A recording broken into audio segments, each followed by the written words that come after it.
Hi guys, हा आहे continue vlog. जसं तुम्ही बघितलं मावशी रडत होत्या, तर मावशी अजूनच रडत होत्या की मी चालली होती आणि मी लेट येईल म्हणूनच. पण आता त्यांना करून बाय बाय मी निघाली होती स्टेशनला जायला. स्टेशनवर गेल्यावर तर ना तुम्हाला एवढी गर्दी होती तिकडे, माहिती नाही का. तर पण नंतर कळलं की आपले आर्मी भरती होती, म्हणून मग आर्मीचे जे पोरं आहे ज्यांनी अप्लाय केलं होतं ते सर्व तिथे होते, तर त्यांना थोडासा सपोर्ट केला.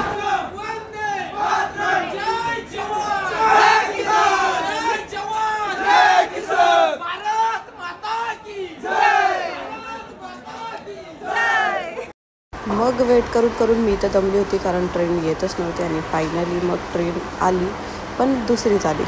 मग नंतर फायनली अर्धा पाऊण तास लेट झाल्यावर माझी ट्रेन आली. मी लगेच झोप लागलेलीच होती, म्हणून बर्थ वगैरे मस्त आवरून मस्त झोपली. बाय बाय, भेटू आपण नागपूर पोचल्यावर.